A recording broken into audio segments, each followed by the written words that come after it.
Hello guys, welcome to Edu Ankuran. मैं हूं आपका दोस्त अश्विनी कुमार। और आज का वीडियो झारखंड नगर पालिका का जो री एग्जाम हुआ है, जो 24 दिसंबर का, उसके पेपर का संपूर्ण विश्लेषण नागपुरी का आपके सामने रखने जा रहा हूं। तो आइए वीडियो को शुरू करते हैं। पहला प्रश्न है, देखिए ये सेट बी है जो आपके सामने रखा जा रहा है। उसका पहला प्रश्न है, हम का जानी शाम होबे ऐसन बेपीर समझू छतिया बीचे मारत तीर। तो प्रस्तुत रचना केकर है के।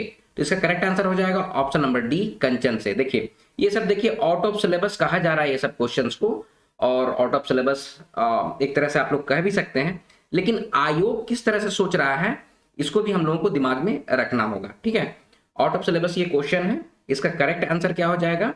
इसका करेक्ट आंसर हो जाएगा ऑप्शन नंबर डी, कंचन की रचना है। कौन सी रचना है? देखिए, हो हम का जानी, ये आपका नागपुरी कवि और उनका काव्य ऐसे करके एक बुक है जो हम लोगों को पढ़ना है। उसमें ये कवि कंचन का ये रचना है, हो हम का जानी शाम होबे ऐसन बेपीर समझू छतिया बीचे मारत तीर। तो उसी को डायरेक्ट उठा के आपसे पूछ दिया गया है कि प्रस्तुत रचना का रचना केकर है के। तो कंचन की, कवि कंचन की है। आगे है, हर्ष वर्ण केकर विशेषता है के। तो इसका करेक्ट आंसर हो जाएगा ऑप्शन नंबर बी, स्वर। इसको आप लोग को एडू अंकुरन क्लासेस में भी बहुत अच्छे तरीके से कराया गया है। वर्ण जब आपको पढ़ाया गया था तो उसमें बताया गया था कि वर्ण दो प्रकार के होते हैं, स्वर वर्ण और व्यंजन वर्ण। स्वर वर्ण में जो जिसका उच्चारण अलघटे यानी आराम से होता है, और नागपुरी में मूल स्वर वर्ण जो है वो 8 गो है, जिसमें कि हर्ष स्वर, दीर्घ स्वर और संयुक्त स्वर की बात होती है। हर्ष स्वर में भी आपका अ ई उ आता है। तो इस तरह से स्वर वर्ण समूह, व्यंजन वर्ण समूह के बारे में आपको बतलाया गया था। ठीक है, चलिए आगे बढ़ेंगे। तीसरा क्वेश्चन है, छ कौन तरह के व्यंजन वर्ण है के। तो इसका करेक्ट आंसर हो जाएगा ऑप्शन नंबर बी, संयुक्त व्यंजन वर्ण होता है। देखिए जिस तरह से प्रश्न पूछे जा रहे हैं उसको दिमाग में रख के आप लोग आगामी एग्जामिनेशंस की भी तैयारी कीजिए। ठीक है, अब छ कौन तरह का व्यंजन वर्ण है के, इसको कुछ इस तरह से डील किया गया है कि छ हो गया, त्र हो गया, ज्ञ हो गया, स्र हो गया, ये संयुक्त व्यंजन वर्ण के खेजा में आवेला, जेकर व्यवहार नी होवेला, नागपुरिया में नी के बराबर होवेला। ठीक है, उसी तरह से अड़ और ढ जो है ना, वो नया व्यंजन वर्ण कर खेजा में आता है। तो ये सब आप लोग नोट डाउन करते जाइए। एडू अंकुरन चैनल के माध्यम से जो भी आपको प्रोवाइड कराया जाता है ना, उसको बहुत सीरियस वे में आप लोग लिया कीजिए और नोट बनाया कीजिए। क्वेश्चंस लगभग ऑलमोस्ट इसी में से आते हैं।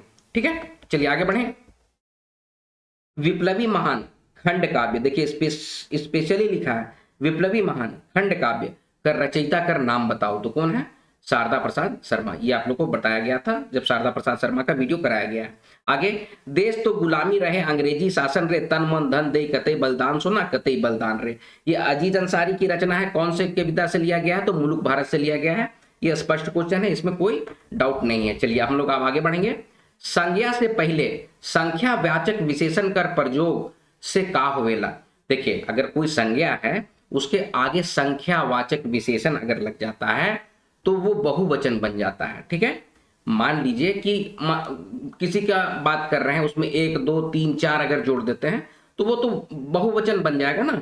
देखिए क्योंकि हम लोगों में अगर वचन की बात की जाती है ना नागपुरिया में, तो एक वचन या बहुवचन होता है, दुवचन तो होता नहीं है। ठीक है, तो ये ऑप्शन तो ऐसे ही कट जा रहा है। ठीक है, तो एक वचन होगा या फिर बहुवचन होगा। तो संख्यावाचक विशेषण का अगर प्रयोग हो रहा है तो बहुवचन बन हो रहा है। ठीक है, चलिए आगे बढ़ें। शंकर गोटे की जिंदगी कौन नागपुरी साहित्यकार कर लिखल है। तो ये प्रफुल्ल कुमार राय की रचना है। आपको जब क्लास दिया गया था एडू अंकुरन चैनल के माध्यम से, तो उसमें स्पष्ट रूप से बताया गया था कि एक अप्रकाशित इनकी रचना है शंकर गोटे की जिंदगी। हालांकि ये प्रकाशित हुई है, लेकिन हम लोगों ने बताया था कि शंकर गोटे की जिंदगी प्रफुल्ल कुमार राय की रचना है। ठीक है, अब आगे, अब तो छूटत प्राण देखे बंदे नंदकान, कह देबै आबै रे गोया अंत काले निठुर कन्हैया। तो प्रस्तुत पंक्ति कौन साहित्यकार कर रचना है के। तो ये आपका सहनी उपेंद्र पाल नहन की जो रचना है उससे संबंधित है। जब आपको क्लासेस में सहनी उपेंद्र पाल का कराया गया था तो सहनी उपेंद्र पाल में हम लोगों ने बहुत अच्छे तरीके से आपको बताया गया था कि उनकी कौन कौन सी रचनाएं हैं। तो अब तो छूटत प्राण में है, अब तो छूटत प्राण देखे बंदे कान, कहीं देव देव आबे रे गुइया अंत काले निठुर कन्हैया। तो ये आपको हम लोगों ने नोट्स में भी प्रोवाइड किया है और पेड क्लासेस में तो प्रोवाइड किया ही किया है समझाने के साथ। ठीक है, चलिए अब आगे बढ़ेंगे। छोटकी, अगला क्वेश्चन, छोटकी रानी लोककथा में गगरी से रोज का निकलत रहे, तो छोड़ी निकलती थी, जो छोड़ी थी ना वही निकलती थी, उसके अलावा तो यहाँ पर कुछ नहीं है। चलिए आगे बढ़ेंगे। 10वां, राम नरेश त्रिपाठी लोकगीत कर वर्गीकरण कै भाग में कर हैं। कई बार हम इस क्वेश्चन को आप लोगों को कराए हैं, डायरेक्ट क्वेश्चन बना के दिया गया है कि 11 भाग में कराया गया है। चलिए आप क्वेश्चन भी देख देते हैं। देखिए इस तरह से क्वेश्चन एडू अंकुरन चैनल के माध्यम से आपको दिया गया है कि राम नरेश त्रिपाठी लोकगीत कर वर्गीकरण कर हैं, तो कितना भाग में किए हैं, तो 11 भाग में। देखिए इसका आंसर भी आ जाएगा ऑप्शन नंबर सी। ठीक है, कॉन्सेप्ट एकदम क्लियर है। चलिए हम लोग आगे बढ़ जाते हैं। 11 नंबर क्वेश्चन, रोवत सकल भाई फेरी नहीं गृह आए, मनुख जन्म बड़ तब के, कहाँ हंसा अटके, महंत घासीकर ई रचना कैसन काव्य है। तो सगुन काव्य है, श्रृंगार काव्य है, वियोग काव्य है, निर्गुण काव्य है। तो ये आपको ना निर्गुण जो होता है, निर्गुण काव्य के अंतर्गत इसको रखा जाएगा। चलिए अब आगे बढ़ते हैं। ओदे ओदे बरखत बूंद भादो में, दादोरी बोलत ओदे रे भाई बरखत बूंद भादो में। ये कैसन गीत है के, तो ये एक तरह का ऋतु गीत है। इसके बारे में आप लोग को ऋतु गीत की जब क्लासेस ली गई थी तो उसमें हम लोग बहुत अच्छे तरीके से बताए थे कि ऋतु संबंधी जो गीत हैं उसमें 12 मासा गीत में अलग अलग महीने की विशेषता का भी वर्णन मिलता है, और साथ में बताया गया था ये गीत के बारे में कि ओदे ओदे रे बरखत बूंद भादो में, दादुरी बोलत ओदे रे भाई बरखत बूंद भादो में, रांधली दाइल भाई केरा कर तरकारी बरखत बूंद भादो में। ये आप लोगों को बहुत अच्छे तरीके से बतलाया गया है, समझाया गया है। ठीक है, तो आई होप इसको आप लोग किए होंगे। चलिए आगे बढ़े। रणविजय नाथ सहदेव कर कहानी, मनपूरन कर प्रमुख पात्र कर नाम है के। देखिए प्रमुख पात्र जो होगी ना वो तो आपकी सुशीला ही है, लेकिन आंसर की आने दीजिए, उससे पता चलेगा क्या है कि ये सभी प्रमुख पात्र हैं, सभी पात्र हैं, लेकिन अगर प्रमुख पात्र की बात की गई है तो इसमें सुशीला होना चाहिए। आंसर की आने दीजिए, उससे हम लोग को ज्यादा जानकारी मिलेगा। ठीक है, आगे बढ़ते हैं। 1960 ईस्वी में नागपुरी भाषा परिषद कर स्थापना के करवाए, तो कौन करवाए थे, प्रफुल्ल कुमार राय कराए थे। इसका भी डिटेल्स आप लोगों को दिया गया है। प्रफुल्ल कुमार राय के बारे में जब पढ़ाया गया था तो उसमें बहुत अच्छे तरीके से बताया गया था कि 1960 ईस्वी में नागपुरी भाषा परिषद की स्थापना, उसके संस्थापक सदस्य थे ये प्रफुल्ल कुमार राय। चलिए आगे बढ़ेंगे। अगला प्रश्न है, नवा साल आलक रे नवा गीत गाओ, रात दिन मिनट छन कर ले हिसाब, ई के कर रचना है के, तो ये आपका नया साल का नया गीत कुमारी बसंती की रचना है। आगे बढ़े। देखे कमल फूल फूल मन, उघरात है आई, उठ जाग चल चौरैती चौरैती, ई कविता का रचना करके नाम बताओ। ये सब भी आउट ऑफ सिलेबस ही का ही एक तरह से क्वेश्चन है, लेकिन मैं आपको स्रोत बता दे रहा हूँ। सिर्फ ये बोल के हम लोग को नहीं बैठ जाना है कि आउट ऑफ सिलेबस है, हम लोग को तैयारी भी करनी है। आयोग किस तरह से क्वेश्चन पूछ रहे हैं उसके अकॉर्डिंग भी हम लोग को अपनी तैयारी जारी रखनी है। ठीक है, तो आप लोग को मैं बता दे रहा हूं कि ये धनेन्द्र प्रवाही की पूरब का एक गीत की रचना है। धनेन्द्र प्रवाही की रचना है पूरब कर गीत। ये मैंने आपको वीडियो में भी बताया है, अपना पेड क्लासेस में भी इसको बताया गया था कि आपका पूरब के गीत करके एक था, उसमें इसको बताया गया। ये कवि और काव्य परिचय में आपको दिया गया है। यहाँ पर देखिए आ नहीं रहा है, चलिए आगे हम लोग बढ़ेंगे। पहले अभी क्वेश्चन नंबर 17, क्रिया कर उसन रूपांतरण के का कहना जेकर से वाक्य में कर्ता कर प्रधानता कर बोध होवेला, तो उसको कर्तृवाच्य कहते हैं। वाच्य का वीडियो अभी तुरंत अपलोड किया गया है, उसको आप लोग देख लीजिएगा, उससे आपका कॉन्सेप्ट क्लियर होगा। आगे है, जेकर में समय कर बोध होवेला उके कौन अव्यय कहते हैं, तो उसको कालवाचक या समय बोधक अव्यय कहते हैं। कालवाचक अगर नहीं रहता, समय बोधक रहता, तो समय बोधक भी आप लोग ऑप्शन में जाते। ठीक है, ये हमेशा एडू अंकुरन टीम के द्वारा यह बतलाया जाता है कि अगर ये ऑप्शन नहीं है तो ये ऑप्शन रहेगा, अगर ये ऑप्शन रहेगा तो ऐसे आपको मारना है जवाब। ठीक है, चलिए आगे बढ़े। हमरिन कर दान जन तेव मोरबे बुके, हाड़ तोरब हमरिन उमन जीवे सुखे, ई के कर रचना है, तो भीम महतो की नागपुरक भाई मन की रचना है। ये तो डायरेक्ट क्वेश्चन है, कोई दिक्कत नहीं है। चलिए आगे बढ़ेंगे। विहसी बसंत आय सिसकी सीत सिराय, नवीन वसन सिंगराय भाई मधुमासे तरु इठलाय। मधुमासे का मतलब तो बसंत ऋतु की बात की जा रही है। ये मधुमासे का मतलब होता है बसंत। क्षितिज कुमार राय के बारे में मैंने किसी न किसी वीडियो में बतलाया है, ये क्षितिज कुमार राय की रचना है बसंत। ठीक है, ये देखिए कवि और काव्य परिचय में आपको दिया गया है। वसंत जो है उसी में ये मतलब कि ये उसी से ये लिया गया है कि विहसी बसंत आए सिसकी सीत सिराय, नवीन वसन सिंगराय भाई मधुमासे तरु इठलाय। ठीक है, तो ये आपका किससे लिया गया है, क्षितिज कुमार राय की रचना है। कहाँ है, कवि और उनके काव्य परिचय बुक से इसको डायरेक्ट लिया गया है। चलिए आगे बढ़ेंगे। ठाकुर विश्वनाथ सहदेव कर विद्रोह बेरा, छोटा नागपुर कर कमिश्नर कौन थे? कमिश्नर डाल्टन थे। चलिए आगे बढ़ेंगे।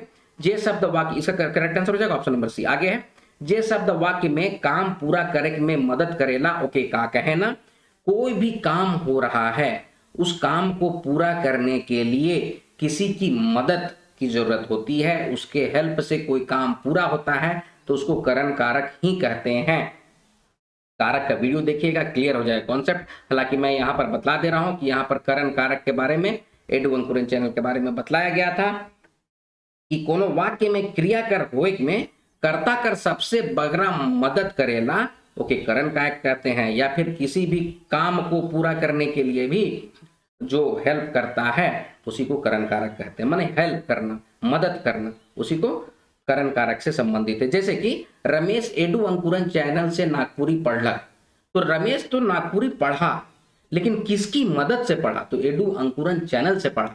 तो इस तरह से आपको समझाया गया। तो वीडियो आप लोग देख लीजिएगा कारक का ना, तो उससे क्लियर हो जाता है। चलिए आगे बढ़ेंगे।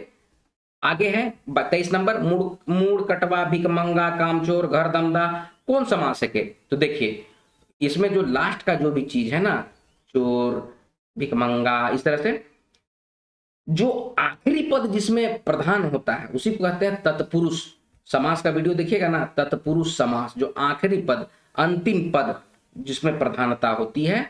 दमदा, दमाद की वजह से घर दमाद बना, समझ रहे मेरी बात को? तो ये तत्पुरुष समास के अंतर्गत आएगा। आगे है, केकर लागिन से वाली सिबा सिबा राइत रे, इसको तो गाना गा के एकदम समझाया है कि केकर लागिन से वाली सिबा सिबा राइत रे, केकर लागिन से वाली सिबा सिबा राइत, ऐसे करके आपको समझाया गया था गीत उत गा के कि केकर लागिन से वली जय जगन्नाथ, अना लागिन दाना लागिन सेनली जय जगन्नाथ रे, पुत्र लागिन से वली जय जगन्नाथ। तो देखिए ये गीत जो है ना, कर्मा में भी कभी कभी गाया जाता है। कहा कि भाई के लिए किया जाता है कर्मा, भाई को बेटे जैसा माना जाता है। लेकिन इसमें जितिया अगर ऑप्शन दिया हुआ, हम आपको पहले ही बोले थे, अगर जितिया ऑप्शन नहीं देगा तो कर्म में जाइएगा, कर्म नहीं दिया है तो चुपचाप से जितिया में जाइएगा। तो इसका करेक्ट आंसर क्या हो जाएगा? जितिया होगा। क्लासेस लिए थे उसमें भी एकदम क्लियर समझाए थे कि जितिया और कर्मा अगर दोनों दिया तो जितिया में जाना है। ठीक है, चलिए आगे बढ़े। कहा कि जितिया बेटा लोग के लिए हम लोग में पूजा किया जाता है। चलिए आगे बढ़ रहे हैं। बेलमैत रानी लोक कथा में बेलमैत लिख दिया और यहाँ पर बेलपैत लिख दिया, तो इस तरह से प्रिंटिंग मिस्टेक होता है, बेलपैत होगा यहाँ पर। हाँ, बेलपैत रानी लोक कथा में बेलपैत रानी के कुइया में के ढकेल देवेला, तो डोमिन छोड़ी ढकेल देती है, ये जानते हैं आप लोग। ठीक है, अगर नहीं देखे तो बेलपैत रानी का वीडियो देख लीजिएगा। आजू तू करम राजा घरे दुआर कालू तू करम राजा, कांसी नदी, कांस नदी के बात, कांसी नदी का बात किया। ये करम का गीत है। जब करम हम लोग लेने जाते हैं ना, करम जब लेने जाते हैं, करम का पेड़ टहनी काटने जाते हैं ना, तो नदी के किनारे बालू से वो टहनी को नीचे ठेकने नहीं देते हैं हम लोग जब काट के लाते हैं, तो उसी समय ई गाना को गाते हैं। ठीक है, तो ये हो जाएगा ऑप्शन नंबर डी, करम। ठीक है, एकदम कॉन्सेप्ट क्लियर है। चलिए, दुवन्नी चैर गोड़वा दुपहरिया दुधरिया कौन समासक है?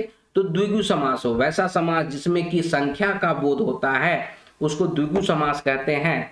क्या देखिए यहाँ पर द्विगु समास का समास जेकर में पहला पद या पूर्व पद संख्या कर बोध कराएला, ओके, द्विगु समास कहते हैं। सतगोरवा, चरगोरवा, नवलखा, चैर आना, ये सब कौन सी में आ जाता है? द्विगु समास में। तो इसका करेक्ट आंसर क्या हो जाएगा? द्विगु समास। कॉन्सेप्ट क्लियर है। मीठा सूखे एक बारगी जैर के ना खावा, अगला क्वेश्चन है 28 नंबर। मीठा सूखे एक बारगी जैर के ना खावा, कैटको तो जिए के देवा सांस के बचावा, ये कविता का लेखक का नाम बताओ। तो ये बिरसा तोरयाद से लिया गया है, क्षितिज कुमार राय की रचना है। कॉन्सेप्ट एकदम क्लियर है। आगे बढ़ेंगे। 29, साथे संगे सभे रंगे क्रांति आइक दागा, जागा रे झारखंड के वीर धीर जागा। तो ये जागा जागा सीडी सिंह की रचना है, ये आप लोग बहुत अच्छा से जानते हैं। सीडी सिंह नहीं अगर लिखल रहता तो चंद्रदेव सिंह लिखल रहता। समझिए आप लोग, आगामी भी कई तरह का एग्जाम होगा, जेएससी सीजीएल का एग्जाम होगा, 6 to 8 सहायक आचार्य का एग्जाम होगा आपका, और भी बहुत सारे सुपरिटेंडेंट का एग्जाम होगा, महिला सुपरिटेंडेंट का, उसमें भी क्वेश्चन पूछा जाएंगे, इसी तरह क्वेश्चंस रहेंगे, तो दिमाग में रखिए सब कोई। ठीक है, चलिए, नागपुरी में क्रिया कर लिंग कैसन रहेला। चलिए, ये जो क्वेश्चन है ना, इसमें आपका ए भी हो सकता है और डी भी हो सकता है। आंसर किया आएगा तो समझ में आएगा। देखिए, काहे कि क्रिया का लिंग, जैसे कोई क्रिया है ना, नागपुरिया में जो क्रिया जो होता है ना बदलता नहीं है, समझ रहे हैं, स्थिर रहता है, स्टैग्नेंट रहता है। जैसे कि हम बोलेंगे ना, राम पढ़ता है, राम तो पुल्लिंग है, ठीक है, तो राम पढ़ता है हिंदी में होगा, लेकिन राम की जगह पे अगर सीता लिख देंगे ना तो सीता पढ़ती है हो जाता है। हिंदी में क्रिया हो गया पढ़ना, तो एक जगह में होगा पढ़ता है, एक में होगा पढ़ती है। समझ रहे मेरी बात को? लेकिन नागपुरिया में क्या होगा, राम पढ़लक, सीता पढ़लक। तो इसमें कोई बदलाव हो रहा है? नहीं हो रहा है। क्रिया के रूप में कोई बदलाव हो रहा है? जो बोल रहे हैं उसको सुनिए अच्छा से। राम पढ़ता है हिंदी में बोलेंगे, ठीक है। सीता पढ़ती है हिंदी में बोलेंगे। तो पढ़ना जो क्रिया है, एक में पढ़ता है बोलेंगे, एक में पढ़ती है बोलेंगे। क्वेश्चन समझ रहे हैं क्या बोला जा रहा है? लिंग जो होता है ना हिंदी में बदल गया, क्रिया जो है वो बदल गया लिंग के अनुसार। इसमें बदल रहा है? नहीं बदल रहा, स्थिर रह रहा है, स्थिर रह रहा है, ठीक है। तो कह रहा है राम पढ़लक, सीता पढ़लक, ऐसे बोलते हैं। ऊ मन पढ़ना है, ऐसे उसमें ना होता है, तो थीर रहला होता है। समझ रहे मेरी बात को? लिंग से कोई मतलब नहीं होता, तो थीर रहला हो सकता है या फिर एके रहेला, ये दोनों हो सकता है। तो आप लोग देख लीजिएगा कि आंसर की में क्या आता है, ठीक है। बाद बाकी नहीं होता, बदल जाएला या दुगो होएला ऐसा कुछ नहीं होता, ठीक है। तो ए या डी होगा, इसको आप लोग नोट डाउन कर लीजिएगा। इसका आंसर आएगा तो हम लोग ज्यादा क्लियर हो जाएंगे। लेकिन हम आपको थीर, थीर रहना मतलब कि स्थिर रहता है, स्टैग्नेंट रहता है, या फिर एके रहेला, ये भी एक ही बात है कि एक ही जैसा रहता है, बदलता तो नहीं है, ठीक है। तो दोनों सही होगा। चलिए आगे बढ़ रहे हैं। कौन देशे आवल गोरा विदेशी भला पलटन सजनी गे, कौन देशे विपत्ति अपार भला पलटन सजनी गे। प्रस्तुत रचना कौन नागपुरी साहित्यकार कर है? तो ये आपका ये किसका है भाई? ये आपका मृत्युंजय नाथ शर्मा का है, ठीक है। ऑप्शन नंबर सी, ये मृत्युंजय नाथ शर्मा का है। देखिए आपके सामने रख दिया गया, कौन देश आवल, ठीक है। नागपुरी कवि और उनका काव्य परिचय से लिया गया है। हम आपको स्रोत बतलाते रहे हैं, जो कम से कम जो क्वेश्चन आया है, इस सब की भाई आप लोग तैयारी कर लीजिए बहुत अच्छे तरीके से, ठीक है। क्योंकि कुछ भी बतलाया जा रहा है तो उसको आप लोग नोट डाउन किया कीजिए, या कुछ बात मैं इधर उधर कहीं बताता हूँ ना तो बहुत जरूरी होता है वो आप लोगों के लिए, ठीक है। तो उसको जरूर से दिमाग में रखा कीजिएगा। चलिए आगे बढ़ेंगे। मोर पिछवारी जमहरिया लहर फहर करेला, ये गाना गा के बताए थे। ये ललना पलना बाबू है गर्भस्य, ठीक है। तो ये कौन सा, ये एक तरह का जन्म संस्कार गीत है, ठीक है। जन्म संस्कार गीत है, हाँ जन्म संस्कार गीत है। जो बच्चा जन्म ले लेता है ना तो इसी में फिर आगे बोला जाता है कि जाओ बैनी बुलाओ, ठीक है, और डंडा को फैलाओ, मतलब कि लकड़ी लेके आइए, पलना बनाइए, ऐसे करके आगे गाना है। गाना ये तो छोटा सा दे दिया है ना, तो जन्म संस्कार का गीत है। चलिए आगे बढ़ते हैं। कड़की उठलक तलवारी सहित चलना धारी धारी, देख के फिरंगी चाल उठल तलवार डायल गोटा गतर अनल संचारी, आंखें लव के अंगारी।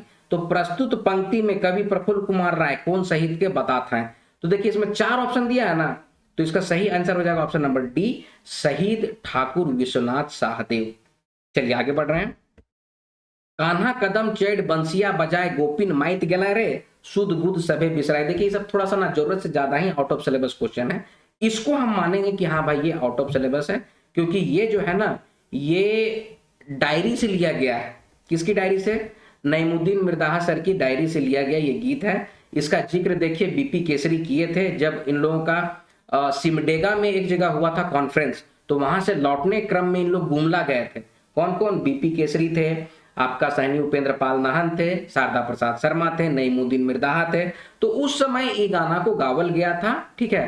नागपुरी एक बीपी केसरी की एक बुक है, उसमें कहीं पर इसका जिक्र दिया हुआ है, ठीक है। लेकिन ये डायरी से लिया हुआ गीत है, इसका कौन किताब में जिक्र है ये हमारी टीम को अभी तक पता नहीं है, लेकिन हम लोग इतना जानते हैं कि ये डायरी से लिया हुआ है। डायरी में सबको गीत लिखते हैं, हम भी लिखते हैं, हमारे बाबूजी भी लिखे, हमारे दादाजी भी लिखे, ठीक है।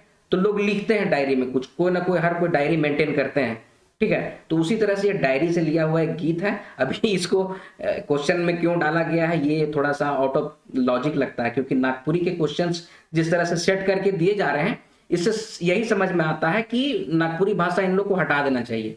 क्यों क्वेश्चन पूछा जा रहा है, मतलब मन में आता है ख्याल इस तरह से। चलिए आगे बढ़े। नागपुरी में बहुवचन कैसे, तो इसका करेक्ट आंसर हो जाएगा ऑप्शन नंबर सी, नईमुद्दीन मिर्दाहा, ठीक है। ये एकदम श्योर है कि नहीं का है। चलिए आगे बढ़ते हैं। नागपुरी में बहुवचन कैसे बनेला, ठीक है। तो झन और मन प्रत्यय अगर लग जाता है तो उससे लगता है। चलिए आगे बढ़े। उमड़ी गगन घन घमंड चमकत चपला प्रचंड दुदुम्बी चहु ओर, अग ग ग ग ग ग रत झरी झजकत जल धरे गोई, आजू अवसर अस गोविंद नहीं घरे। किसकी है? कवि कंचन की ये रचना है। चलिए कोई बात नहीं है, आगे बढ़े। ठाकुर विश्वनाथ शाही नाटक में मुख्य गद्दार का नाम जगतपाल सिंह था। इसका हवेली में आजो पिठोरिया में काका गिरते रहता, बजर पड़ता है, आग लागो बजर परो कह के इसको खूब गरियाए थे। चलिए आगे बढ़े। देखिए कोई भी चीज पढ़िए ना तो कहानी की तरह पढ़िए, अपना पूर्वज है ऐसा सोच के पढ़िएगा ना तो ज्यादा दिमाग लगाना नहीं पड़ता है। चलिए आगे बढ़े। डिवाइड कर दोनों अरारा कुछ कांटा उगरा लंगटा रोक दिलक कैक्टस केहर आइन के।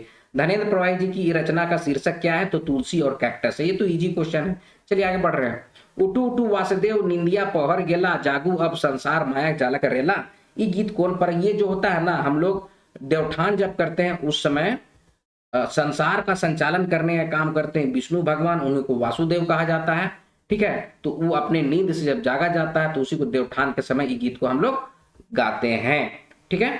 एक चकता रौत कहीं नहीं कर, महिला पात्र कौन है? तो केसर है। चलिए आगे बढ़े। अपन अंतर कर वेदना के सहक ले आदमी महापुरुष मनक सुंदर सुंदर सिद्धांत और विचार मन के सामने रखेला। प्रस्तुत पंक्ति कौन कहानी से ले जाए है? तो ये क्रिसमस की शान से लिया गया ये है। ठीक है। चलिए आगे बढ़े। कहे नृप रघुनाथ सुनी दुति एक बात, लहरी उठत खने खन दुख दारुण है झूले सताई कमल नयन। तो रघुनाथ नृपति की ये रचना है। ऑप्शन नंबर डी इसका करेक्ट आंसर होगा। अगला है आदमी देश दिशा कर नाव के का कहना। देखिए आदमी हो गया, देश हो गया, दिशा हो गया, ठाव हो गया, ये सब व्यक्तिवाचक संज्ञा के अंतर्गत आता है। ठीक है। आगे बढ़े। अर्जुन कहत विचारी देहु 5 ग्राम हमारी। कौन बेराकर मतलब कि जगनिवास एकर में करत हैं बात। अच्छा कौन बेराकर जगनिवास एकर में करत हैं बात, कैसे समझेगा भाई? क्या क्वेश्चन है? कौन बेराकर, चलिए एक बार और पढ़ते हैं, देखते हैं। कौन बेराकर जगनिवास एकर में करत है बात। अच्छा चलिए एकदम मतलब कि घुमा फिरा के बताया गया है, वाच्य के लिए वाच्य बनाया गया है। ठीक है, तो इसका करेक्ट आंसर हो जाएगा ऑप्शन नंबर बी, महाभारत के समय ये बात हुई है। आगे है निश्चित संख्या वाचक विशेषण कर कै गो भेद आए हैं। देखिए अभी जो बुक आया है शकुंतला मिश्र और उमेश नंद तिवारी की नागपुरी सादानी व्याकरण, उसमें दिया गया है 5 भेद। 5 भेद को आप लोग देख लीजिएगा। ठीक है, निश्चित संख्या वाचक विशेषण का भी भेद है और वो 5 भेद है, तो उसको आप लोग देख लीजिए, पढ़ लीजिए, सीख लीजिए। चलिए आगे बढ़े। बेलपैत रानी कुआं में गिरलक पाछे का बन जावेला। तो केवरा का फूल, केवरा का फूल बन जाती है। चलिए आगे बढ़ रहे हैं। निश्चित संख्या वाचक विशेषण कर कैट हो भेद। अच्छा इसको तो कर लिए, 5 तो होता है, इसको आप लोग एक बार देख लीजिएगा, सदानी व्याकरण में दिया हुआ है। हम आपको बोले भी हैं सदनी व्याकरण को ही फॉलो कीजिएगा। बेलपत रानी कुआं में गिरलक पाछे का बन गिले। तो कैमरा। अच्छा एक ही क्वेश्चन आ गया। नीचे देल शब्द मनक विपरीतार्थक शब्द से मिलान करो। तो आगू का हो जाएगा पाछे, सोच का हो जाएगा तिरछा, जैर का हो जाएगा फुनगी। जैर का मतलब था जड़। ठीक है, कोई भी पेड़ का जड़, और फुनगी मतलब सबसे ऊपर वाला हिस्सा, उसको फुनगी कहते हैं। फुनगी, कंसी ऐसे बोलते हैं। ढीलंग का हो जाएगा सकत। ठीक है, तो इसका क्या हो जाएगा? पी का हो जाएगा ग, क्यू का हो जाएगा क, आर का हो जाएगा ख। ठीक है, और एस का हो जाएगा घ। तो इसका हो जाएगा ऑप्शन नंबर ए। ठीक है, आगे बढ़े। उदास लटकत मोरत है सांझ जैसे अंधार राती सिसके कोई बांझ। पांडे रविंद्रनाथ कर ई कविता कर शीर्षक है गांव कर सांझ। इजी क्वेश्चन है। आगे है जब काम होवे वाला रहे मुदा कोनो कारण से नहीं हो पारलक ओके कौन काल कहे ना। देखिए अब इसका ना इसका करेक्ट आंसर क्या हो जाएगा? हेतु हेतु मत भूतकाल। ये भी आपको ना सदनी व्याकरण में दिया गया है। हम आपको कई बार से बोल रहे हैं सदनी व्याकरण को ही फॉलो कीजिएगा। ठीक है, मैंने भी कहीं कहीं पे अगर व्याकरण पढ़ाया है तो कुछ बुक्स को मैंने 2-3 बुक्स को पढ़ा है, उसके बाद मैंने एक क्लब करके आपको बनाया है। लेकिन आप लोग अभी के समय ना in general examination point of view से सदनी व्याकरण को ही पढ़िए, लेटेस्ट जो है। ठीक है, चलिए आगे बढ़े। बन हिरनी कर बेटा लोक कथा केकर संग्रह करल का लोक कथा है। तो फादर पीटर शांति नौरंगी की ये कथा है। आगे है चलू पहान देवता बनाए हो धरती नहीं बने कैसन संस्कार गीत है। तो व्रत संबंधी ये गीत है और इसको हम लोग गाते हैं, पहान को ले जाते हैं, पहाने पूजते हैं, माने पहान को पहले पूजा हो जाता है, उस समय का है। ठीक है, व्रत संबंधी गीत है। बिंजिया कहेंगे में बिंजिया कर गरीबी के दूर कर लग। तो सुगिया दीदी करती है। ठीक है, सिलाई मशीन देती है, सिलाई उलाई का काम सिखाती है। आगे है चोचा चराई और राजा लोक कथा में आखिर में राजा का हो गया? घायल हो गया था, घाव लग गया था, चोट लग गया था, तो हो गया था घायल। तो देखिए आज के वीडियो में हम यहीं तक कर रहे हैं। अगला बहुत जल्द इसका पार्ट 2 लेके आ जाएंगे।